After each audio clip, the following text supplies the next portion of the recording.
Hello, everyone. Thank you for being here today. I believe that you hopefully can be receiving this both in voice as well as in text chat. Let me know if there's any technical problems. Okay, so it's been some years since I've done this at VWBPE. I'm really glad that the conference has been able to be sustained for so many years, and I'm very happy and privileged to be here today with you. So today I'm sharing a learning intervention which my team and I enacted in collaboration with the National Ping Tung University, which is in Taiwan. So my team and I are originally from Singapore. We had this collaboration with our Taiwanese colleagues. Okay, so here we go. In text chat, you would see that the intervention was carried out in an undergraduate chemistry course.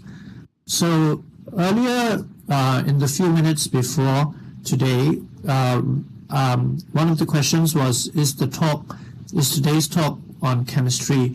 I'm using chemistry as an example, but natively, I am not a chemistry educator. So natively, I am a curriculum designer from the Ministry of Education in Singapore. So we could always talk about other applications of the approach. Okay, here goes the next. So as I said earlier, my team and I are from the National Institute of Education in Singapore, and we did not explicitly set out to design a learning unit in chemistry when we were thinking about how to use augmented reality. Rather, we were more interested in thinking about the affordances and disaffordances for learning of the current state of augmented reality, which for the rest of the session, I will refer to as AR. So importantly, we were interested in what AR is good for or might be good for in terms of learning and learning design, and what might it not be so good for. Okay, here goes the next one. I'll advance the slides later, okay? I have some slides, as you can see, but this is all just contextualization first. So, although AR is relatively new, it has been used in learning, training, and education in various contexts, as I'm sure everyone present here already knows, because by definition, we do operate in this space, or at least have some interest in this space.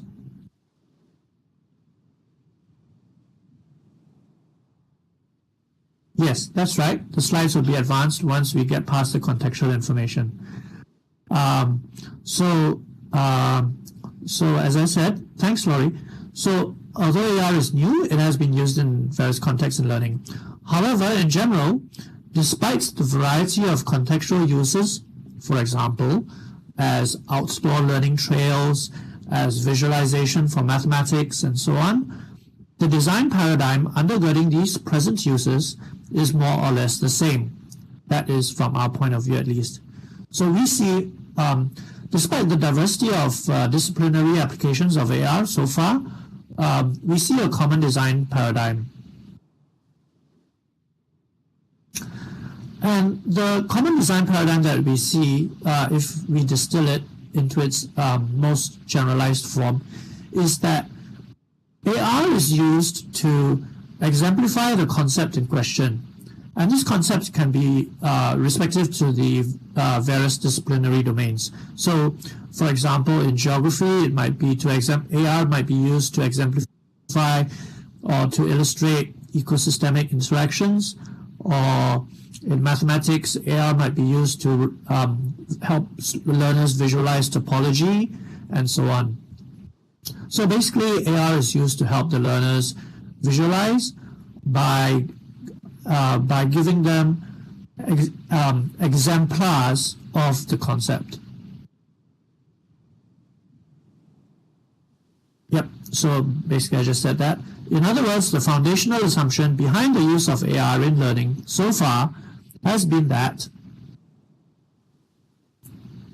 By affording learners opportunities to interact with three-dimensional renditions of the concept in question,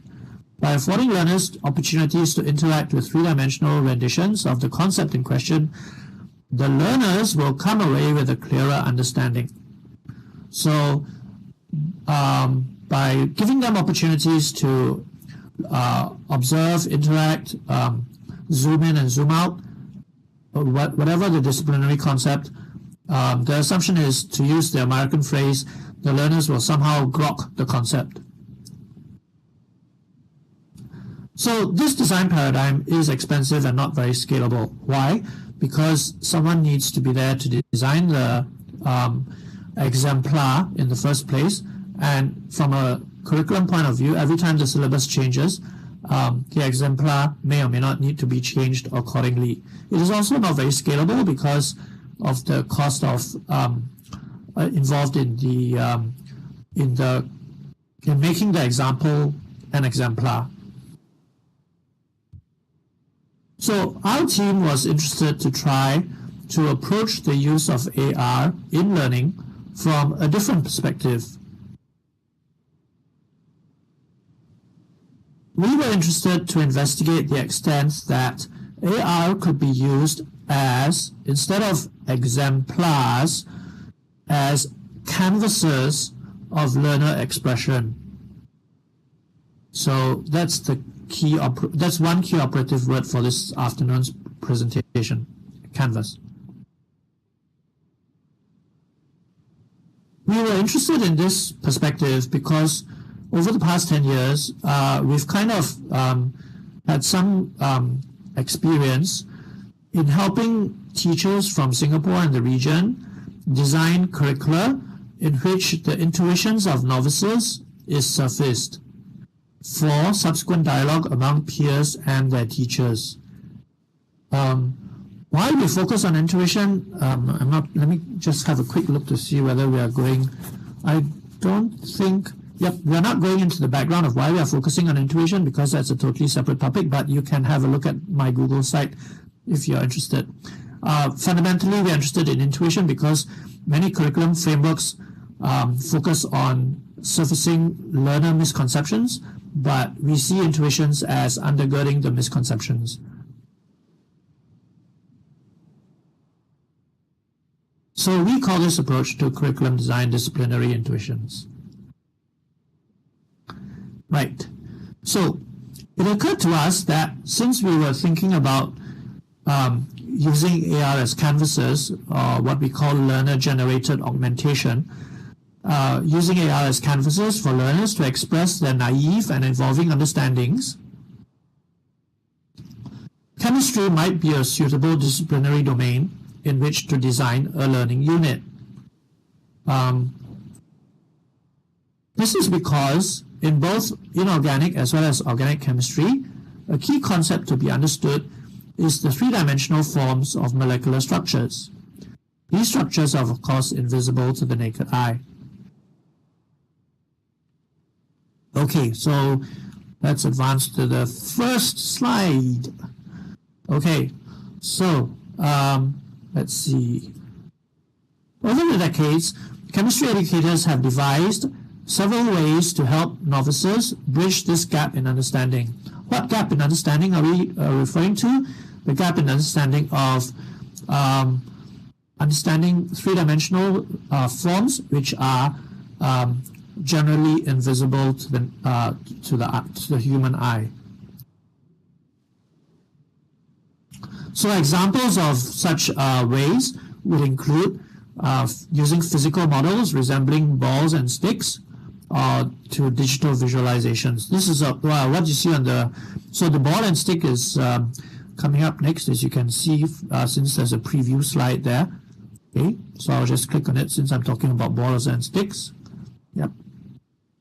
Okay, next. Yep. Excuse me. In parallel with this, another critical factor for chemistry educators to consider is how to help learners mediate their transposition from 3 dimensions into 2 dimensions. And more than that, 3-dimensional tangible artifacts such as models and manipulables to two-dimensional abstractions and notations. Why two-dimensional? Because ultimately, when two chemists or two chemistry educators talk to each other from different backgrounds and narratives, it's the same with any of your own native subjects. For example, for music, if you have a musician from Germany talking to a musician from Japan, the language that would bridge the cultural gap would be, of course, the language of musical notation, apart from others. And likewise, say in geography, the language would be the language of maps. So in chemistry, it's the language of molecular representation. And this applies to any of the major disciplinary domains. In the case of chemistry, it's a little bit more complicated because the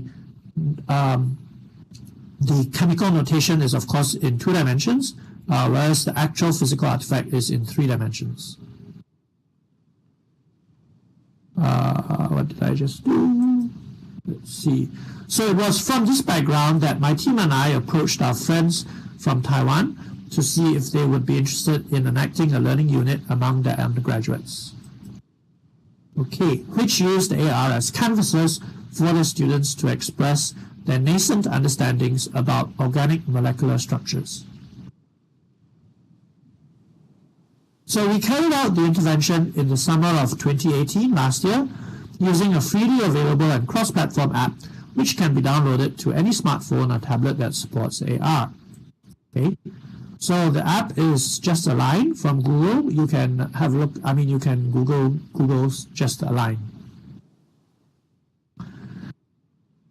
So to take us on a small tangent, because after all this is VWBPE and VW stands for virtual worlds. Virtual worlds and immersive environments such as Second Life and OpenSim have long, as you know, afforded us the ability to res prims. Everybody present in this room, in this space, knows that.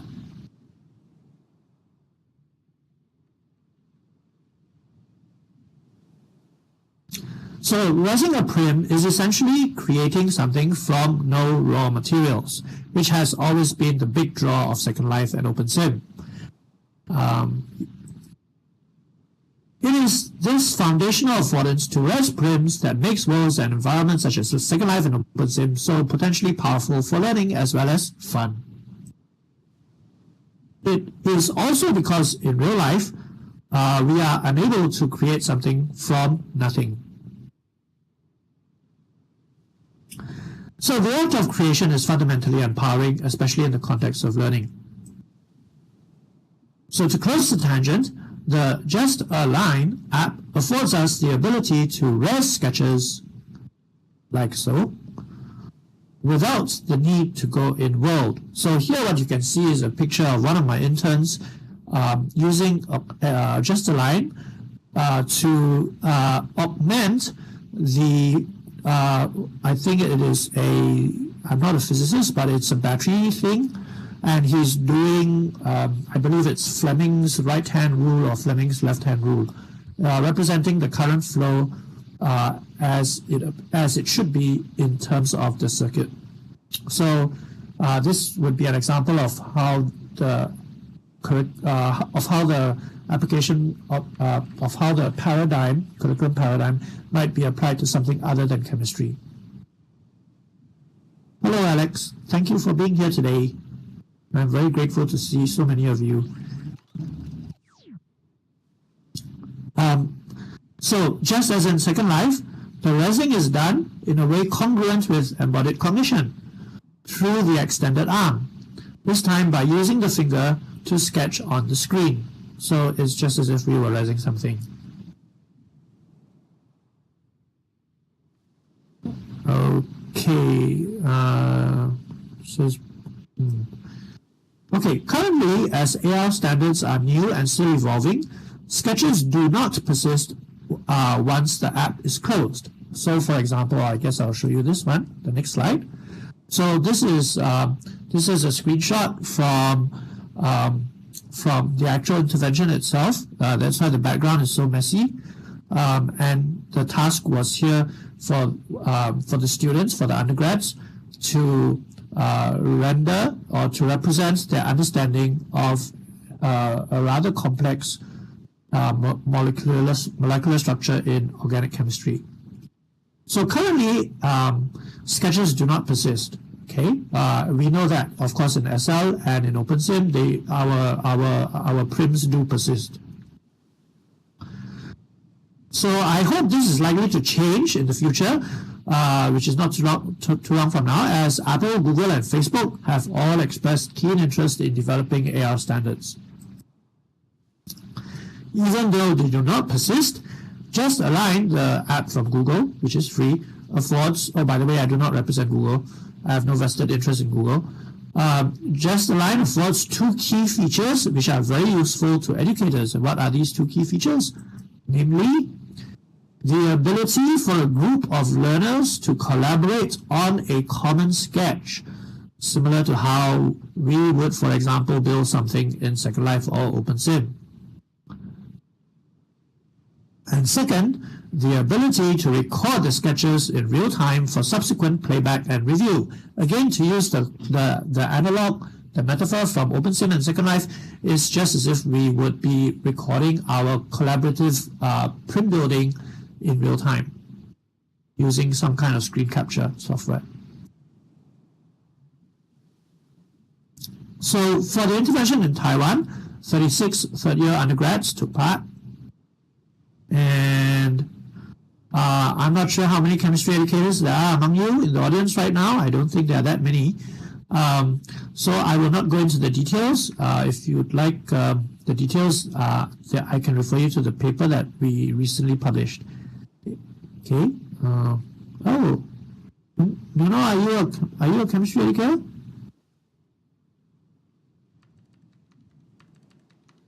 Oh, I see. Oh, wow. Okay then. So, in a nutshell, they were asked to sketch molecules of ammonia, glucose, and an amino acid. I'm not sure which one, using the AR app. The methodology is detailed in the paper. A total of 80 sketches resulted, and they were coded according to accuracy. So the coding was proprietary, simply because this kind of design approach has not been done before. So we came up with our own coding scheme. The AR-based sketches were also compared with paper-based sketches drawn after the intervention by the same students.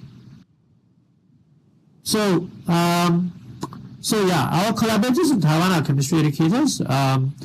And what happened was they reported that the intervention helped them have a clearer understanding of so they reported that the intervention helped their students have a clearer, They reported that the intervention helped them have a clearer understanding of specific misconceptions that individual students had with respect to understanding molecular structure. That is a very long sentence. Basically, I'll try to break it down in subsequent here. Okay, so I think this is important. This was especially so in the case of students who could sketch accurately on paper but had difficulty expressing their rote memorization as a three-dimensional sketch. Okay, I'll say this again. The chem educators found it useful because like good East Asian students, sorry to fall into stereotype, but like good East Asian students, the students knew how to do things when asked to do so on paper. But when pressed by questioning and interrogation, they revealed that their understanding was not strong because they did not have foundational, their foundations were not strong. They knew how to write to the test, but when there was a twist in the question, they would not. So basically, they would fumble. So basically, what we were interested in doing is to try to intervene at an early level to flag these gaps in understanding so that so that it will be more explicit for their teachers. Okay, so this is what I mean when I say they reported that the intervention helped them have a clearer understanding of specific misconceptions that the students had, especially when the students could accurately sketch on paper but had difficulty expressing their rote memorization as a three-dimensional sketch. Yes, what my point, our point, one of the points, a small amount away from my mouth. Okay, thanks, James. Got it. Sorry, I can't. Yeah, I wasn't aware I'm turning red. Okay, keep giving me feedback, James. Thanks. Yeah. So as you said, that problem is common, and not only in Chem, I'm sure, but in other subjects. Like for my own native subject, geography, they can memorize things like for example, the shapes of different geomorphological features such as plateaus and ridges as represented by contour lines. But when you actually get them to try to explain why contour lines mean certain things like concave slopes and convex slopes, they kind of break down in their explication. So yeah, so Jazz, that's what I'm trying to say, in the sense that maybe it helped them not so much better understand what they had memorized, but it helped their teachers better understand why what they had memorized did not sometimes match what how they tried to explain it. Yeah, I'll say that again. It helped their teachers understand why what they memorized did not sometimes match how they tried to explain it. So, in other words, in the written test they would do well, but in the tutorials they would not. Because in the tutorials they had the space to be questioned in detail. Whereas in the written test, generally speaking, as you know, East Asian students kind of, they kind of are able to do the test, which is a problem if you're a teacher. A little further from my mouth. Okay. So James, okay, I'm still too close, right? Okay, no problem. Actually, it is a problem because I'm short-sighted, so I'm okay, but never mind, too much information. So, yep. Yes, that's right, Jess. Yep, you got the point. So I'll go on with your permission. So, learner-generated augmentation, which is the approach that we are terming, therefore describes the affordance of augmented reality for learners to sketch in 3 dimensions using just their finger. Such an affordance has never before been possible. In summary, have I reached the end of my talk? I'm near the end of my talk. In summary, almost all major technology companies are in the midst of concerted pushes into developing AR. Okay, there's a reason I'm saying this. Apple is no exception. I'm not trying to promote Apple. I'm trying to turn Apple upside down. So at the time of writing, one of the blurbs on its website read, this is what it read. This is from Apple. So Apple says, first-hand experience is one of the most powerful ways to learn. And with augmented reality, you can experience just about anything you can imagine. Break down the complicated mechanics of a car engine before touching a spanner. Or analyze the most minute bones of the human body without making a single incision. The possibilities for learning are endless. Count the number of cliches. So these statements are factually true and cannot really be disputed. However, what this sharing has attempted to do is to encourage teachers, school leaders, curriculum designers such as yourselves to approach the question of augmented reality in education from a diametrically opposed yet complementary perspective. So we are trying to upset the apple cart. How? That perspective is best described in reversing the sequence of words in Apple's blurb, such that it reads, first-hand experience is one of the most powerful ways to learn. And with augmented reality, you can imagine just about anything you can experience. Did I got it right? Yeah, I have right, I hope. Yeah, okay, I think that's the end of that. Okay, I encourage you to try to approach your own respective disciplinary domain from this perspective and see if such approaches might lend themselves to helping you surface novice intuition with AR through learner-generated augmentation. So just to give you a few slides, since I've obviously finished my text, so I'll just go through the remaining slides. So here what is being drawn is a molecule of, I think it's ethane, I can't remember, CH4. CH4 is ethane, I think, or is it methane? Methane, thanks. So this is, so here apparently what the problem was that the candidate did try to draw everything on the same horizontal plane. So the pictures are taking a little bit of time to res, and this is not working very well. But essentially, and this is actually all in the paper. Not that I'm trying to refer it. Here we are. So this one was turned around, right? But you can see that the molecule, the angles in the I'm not using the correct word because I'm not a chemistry person. But they are all like flat and two-dimensional, which reflects two-dimensional thinking. Those of us who saw Star Trek: The Wrath of Khan would. Okay, so basically, no matter how he turns around, it's still a two-dimensional representation, which is not right. Okay, so anything else interesting? There's one more example. Oh. So moving from behaviorism to constructivism. Yes, yeah, you could say that, Edith. In the sense that the behaviorism, as I think you understand it, would be the outward behavior. In other words, the writing to the test. That's the outward manifestation to constructivism. So this was the example of the. You see, this one.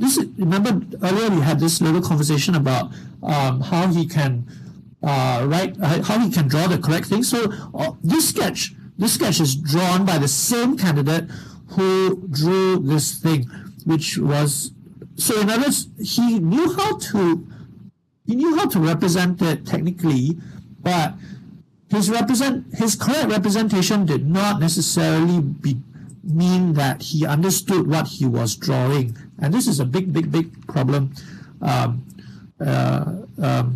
especially with East Asian students, because we are very good at rote memorization.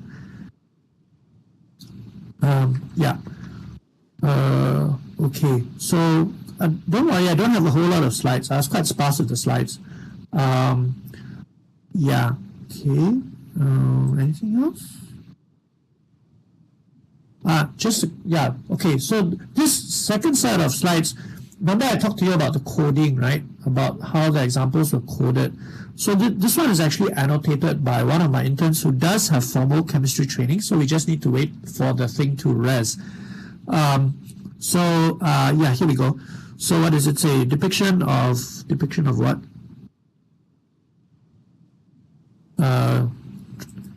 Depiction of ammonia with extra H atom. Okay, so 3D depiction of, oh wow, I have no idea how to read that. And then the last one, I believe, is, okay, but I guess you get the, no, we must wait for the last one.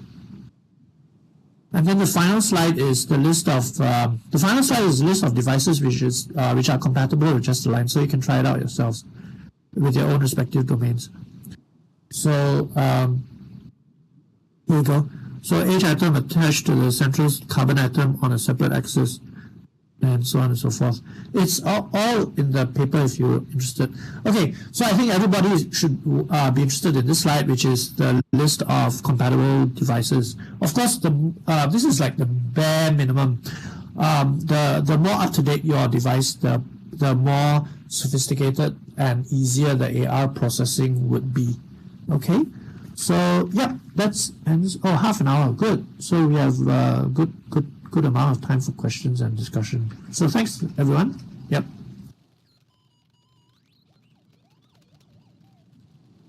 Thank you.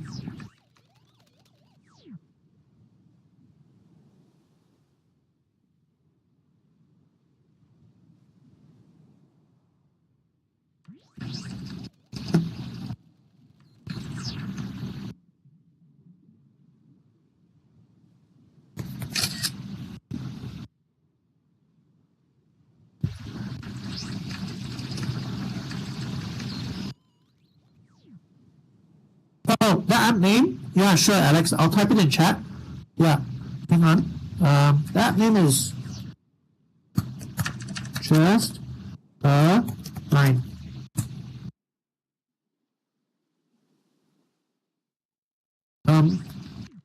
Yeah, we don't have to. I'm not going to oblige everyone to stay here if you're done.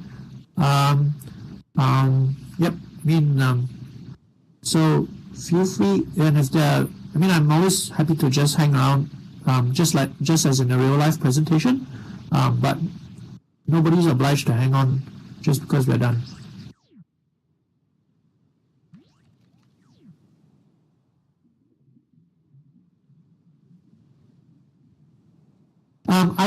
I can say, for example, as I said, my native discipline is geography. So yeah. So okay, I wonder if other people here have. Okay. Yeah.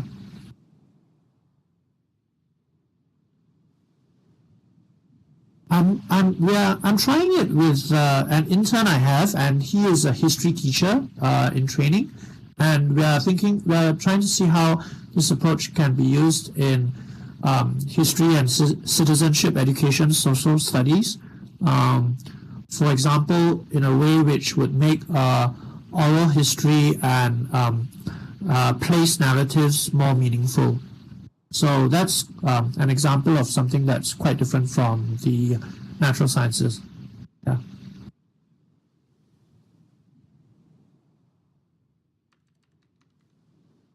We've also tried using it with different age cohorts. So apart from undergraduates, another set of interns I have has tried using it with their own peers in high school, and that has also found to be successful.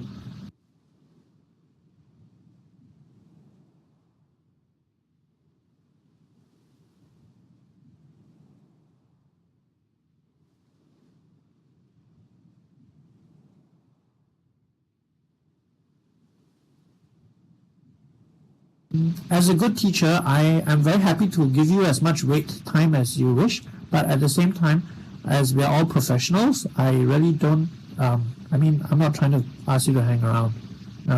Thanks for being present today. Very gratifying.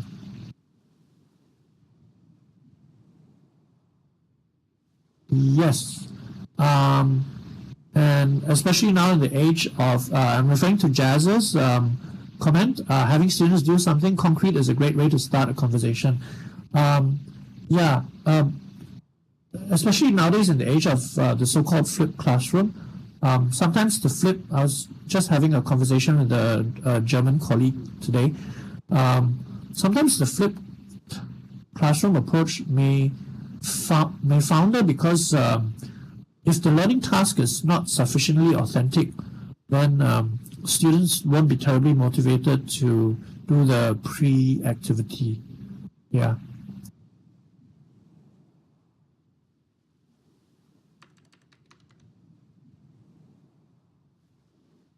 Toothbrush. I can't say that I have heard of toothbrush. Maybe I should have, but I can't. Maybe one of my team members would have, but they are not co-located with me in real life right now. I'm actually in Toronto, and they're in Singapore. But on a more on a wider note, I see. Okay, we're a bit skeptical of using VR because VR kind of Okay, first, yeah, for a number of reasons, but mainly for the reason that VR takes away eye contact between the learner and the teacher. I mean, of course, there are other reasons. So we haven't really explored VR that much. I say this as someone who really loves Second Life and OpenSim, and but I can't quite get my head around VR yet.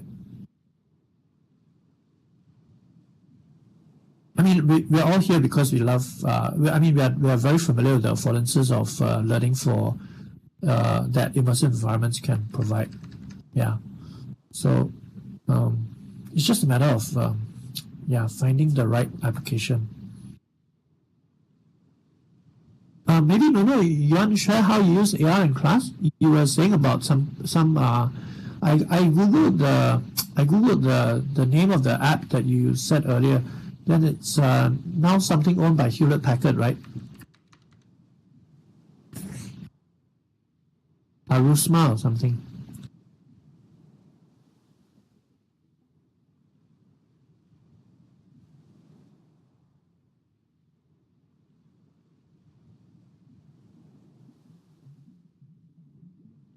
Ah, okay. And Nuno, if I may ask, is how that's right, Arasma. Where do you get the 3D models from? Is there like a library or something?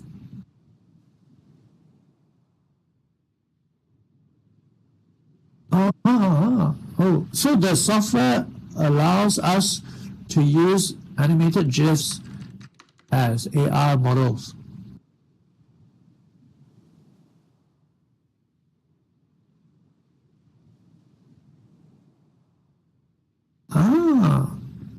Okay.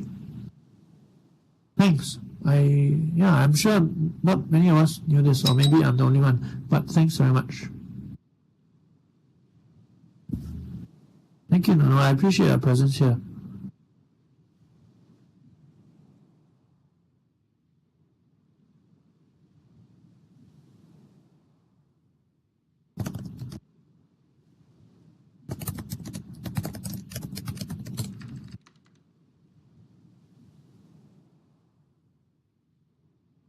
Oh, okay. So maybe I'm in the minority of one in this audience who has not heard of this.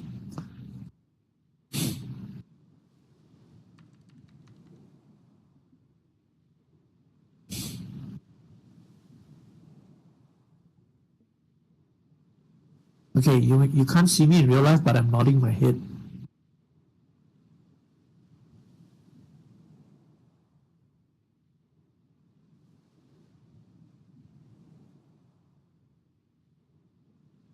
How do the are you a teacher or do you work with teachers?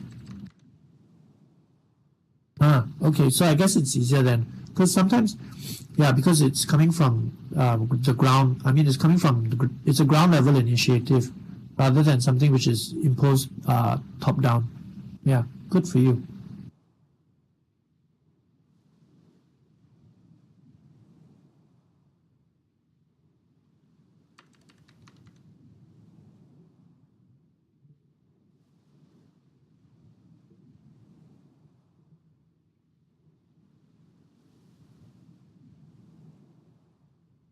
Thank you. And maybe on that note, since there are, okay. So, Laurie, shall we end here? James, shall we end here? Okay. James, thanks so much for your support today. I didn't expect you to be here, and I'm really grateful you were. Thanks for the feedback that you continued to give me throughout. Thanks a lot. Laurie, thanks for organizing everything for today's session. And Bruno, thank you. Thank you. Yeah. I don't know in which time zones you are. As I said, I'm visiting Toronto today. So, have a good rest, everyone. And a restful weekend and a very successful conference for each of you. Those of us who are presenting, especially. Thanks, Jazz.